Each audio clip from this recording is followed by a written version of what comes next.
Hi students and friends, आज के जिस वीडियो में मैं आपको बताने वाला हूँ कि स्कॉलरशिप के फॉर्म में जो स्टूडेंट पोस्ट ग्रेजुएशन कर रहे हैं, काफ़ी सारे कमेंट्स आए थे मुझे कि सर बताइए कि पोस्ट ग्रेजुएट का फॉर्म कैसे भरते हैं। तो उस रिलेटेड ये वीडियो है। और इवन जो स्टूडेंट डिप्लोमा टू डिग्री भर रहे हैं या डिग्री टू पोस्ट ग्रेजुएट भर रहे हैं या 11th-12th के बाद कोई क्वालिफिकेशन का भर रहे हैं, उन सब के लिए एप्लीकेबल होता है। तो अगर मगर इससे पहले, ये वीडियो देखने से पहले मैं आपको रिकमेंड करूँगा कि आप मेरा ये रिन्यूएबल फॉर्म वाला स्कॉलरशिप का वीडियो देखिए। ठीक है, मैंने डिटेल में पूरा वीडियो बताया हूँ इस वीडियो में कि फॉर्म कैसे भरते हैं रिन्यूएबल स्टूडेंट जो ऑलरेडी पिछले साल स्कॉलरशिप फॉर्म भर चुके हैं।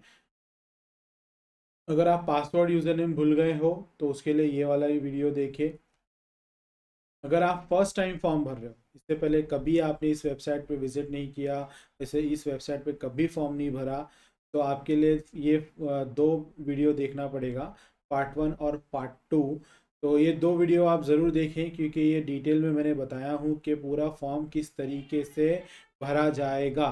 ठीक है, तो चलिए स्टार्ट करते हैं। पोस्ट ग्रेजुएशन का मैंने एग्जांपल लिया हूँ। It is applicable to all जो 10वीं के बाद डिप्लोमा कर रहे हैं या 10वीं के बाद डिप्लोमा टू डिग्री कर रहे हैं, या आप 12वीं के बाद डिप्लोमा फिर डिग्री फिर पोस्ट ग्रेजुएशन, उस सभी के लिए एप्लीकेबल हो जाता है ये वीडियो, जो एक कोर्स से दूसरे कोर्स में माइग्रेट कर रहे हैं। ठीक है, तो चलिए स्टार्ट करते हैं। काफ़ी छोटा वीडियो रहेगा। अगर डिटेल में जो वीडियो है, मैं ये वाला वीडियो आपको देखना पड़ेगा जो अभी आपको स्क्रीन पे दिख रहा है। मैं एकदम शॉर्ट में बता रहा हूँ इस वीडियो में। तो पहले तो आप करंट कोर्स में जाएंगे।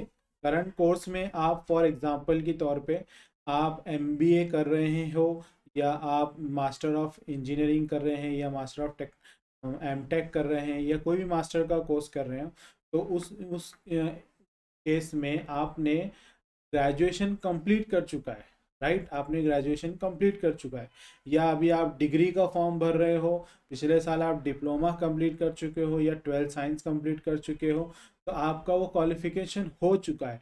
तो वो सारा डिटेल एक्चुअली पास क्वालिफिकेशन में।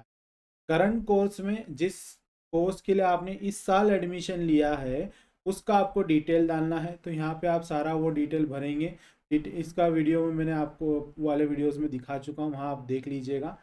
तो ईयर ऑफ स्टडी करंटली आप कौन से इसमें पढ़ रहे हो। एग्जांपल के तौर पे अगर मैं बोलूँ, अगर आप एमबीए कर रहे हो या एमटेक कर रहे हो तो आप फर्स्ट ईयर लीजिए। कंप्लीटेड नहीं लोगे, है ना। बहुत से स्टूडेंट मेरे को कमेंट में पूछ रहे थे कि सर मैं फोर्थ ईयर कंप्लीटेड डाल रहा हूँ तो मैं पोस्ट ग्रेजुएशन का कहाँ डालूँ। आपको फोर्थ ईयर कंप्लीटेड डालना ही नहीं है। ठीक है, वो तो एक्चुअली वो सारा डिटेल आपका पास क्वालिफिकेशन में चला जाएगा। यहाँ पे आपको करंट कोर्स के बारे में ही डालना है। ठीक है, यहाँ पे अगर आप कंप्लीटेड लेते हो तो वो फिर आपको ईयर पूछेगा कि कौन से ईयर में आपने कंप्लीट किया। फिर आपको रिजल्ट विजल्ट डालना पड़ेगा। अगर आप परसुइंग लेते हो तो करंट कॉलेज में जो अभी पढ़ रहे हो उसका डिटेल डालना पड़ेगा। तो आपके केस में आप परसुइंग लोगे, जो फर्स्ट ईयर एमबीए कर रहे हैं, फर्स्ट ईयर मास्टर कर रहे हैं, या इवन फर्स्ट ईयर डिग्री कर रहे हैं, या डायरेक्ट सेकेंड ईयर डिग्री कर रहे हैं आफ्टर डिप्लोमा, उनके लिए ये सारा डिटेल यहाँ पे उस तरीके से भरा जाएगा।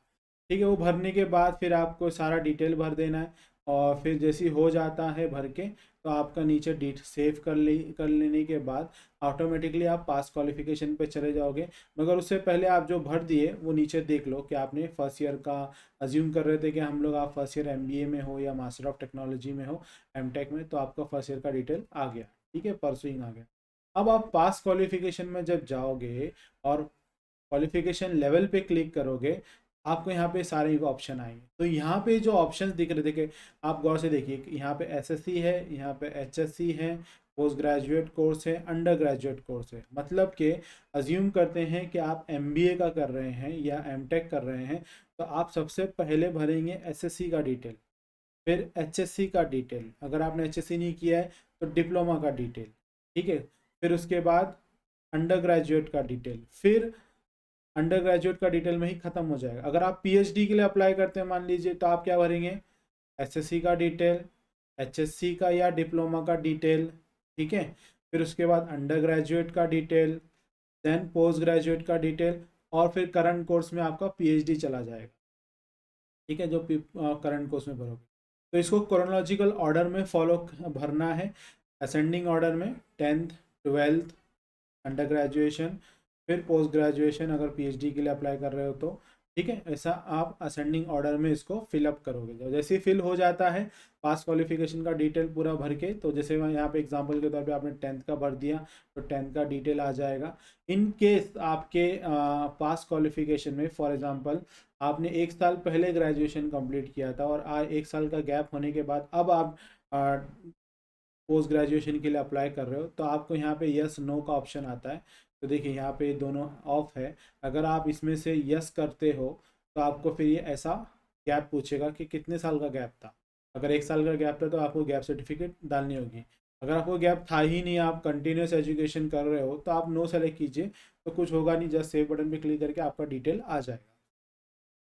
ठीक है, तो इस तरीके से 12th का डेटा डालना है। तो अभी 10th और 12th हो गया। ठीक है, तो वैसे ही फिर आप अंडर ग्रेजुएट, डिप्लोमा, जो भी आपका एप्लीकेबल होता है एज पर आप क्रोनोलॉजिकल ऑर्डर, असेंडिंग ऑर्डर के हिसाब से उस तरीके से डेटा डालना है। अगर इन केस आपने कोई मिस्टेक किया ऐसा आपको लगता है, तो आप अगेन डिसेंडिंग ऑर्डर में, जैसे कि फॉर एग्जाम्पल यहाँ एसएससी डाला है फिर एचएससी डाला है, तो आपको लग रहा है कि आपने एसएससी का डिटेल में कुछ गलत किया है, तो ये डिलीट नहीं होगा। आपको पहले एचएससी डिलीट करना पड़ेगा, फिर एसएससी डिलीट करना, मतलब डिलीट करने के टाइम पे डिसेंडिंग ऑर्डर फॉलो होता है।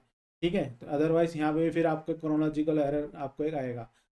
ये तक फिर आप फॉर्म भर के हो जाता है 100%, तो फिर आप क्या करेंगे, ऑल स्कीम में जाएंगे, आपके पर्टिकुलर डिपार्टमेंट को सेलेक्ट करेंगे, जिस डिपार्टमेंट में आपको स्कॉलरशिप स्कीम को लेना है। फिर वो पर्टिकुलर स्कीम लेने के बाद जैसे आप कोई भी यहाँ पे अप्लाई करते हैं, यहाँ पे लास्ट डेट लिखी रहती है, तो यहाँ पे अप्लाई बटन पे क्लिक कर दोगे तो आपको फिर एक और कुछ ऑप्शंस आते हैं। वो ऑप्शंस भरने के बाद आपको यहाँ पे एप्लीकेशन आईडी जनरेट होगी। फिर आपको फिर चेक करते रहना है कि आपका स्कॉलरशिप का जो फॉर्म है वो गवर्नमेंट ने एक्सेप्ट किया, कॉलेज ने एक्सेप्ट किया, फिर गवर्नमेंट ने एक्सेप्ट किया क्या नहीं। और इसके आगे का जो डिटेल है, जैसे मैंने आपको बताया part 1 and part 2 fresh form के लिए या रिन्यूअल वालों के लिए भी, मैंने पूरे उस वीडियो में मैंने एकदम डिटेल में बताया हूँ, आप उसको भी ज़रूर देखें। मैं जस्ट यहाँ पे शॉर्ट में बता रहा हूँ कि आपको पास क्वालिफिकेशन में क्या डालना होगा अगर आप करंट कोर्स आपने एजुकेशन को ही चेंज कर दिया है। ठीक है, अगर आपको कोई सवाल है, क्वेश्चन है, तो कमेंट में ज़रूर पूछें। और कोई भी क्वेश्चन आपको दिमाग में आ रहा है तो ज़रूर बेझिझक पूछें। I am always that to support you. और भी रिलेटेड स्कॉलरशिप रिलेटेड वीडियोस देखना है तो आप मेरे प्लेलिस्ट में जाइए, मैंने बहुत सारे स्कॉलरशिप रिलेटेड वीडियोस डाले हैं, तो ज़रूर देखें कैसे प्रिंट आउट निकालते हैं, एरर को कैसे करेक्शन करते हैं। अगर आपको गवर्नमेंट ने रिजेक्ट कर दिया या सेंड बैक कर दिया तो उस केस में आपको रीअप्लाई कैसे करना है, उससे रिलेटेड मैंने सारे वीडियो दिया है, आप वहाँ पे देखें। उसके अलावा अगर आपको कोई प्रोफेशनल सपोर्ट चाहिए तो ये मेरे व्हाट्सएप नंबर पे आप मुझे कांटेक्ट कर सकते हैं। Thank you.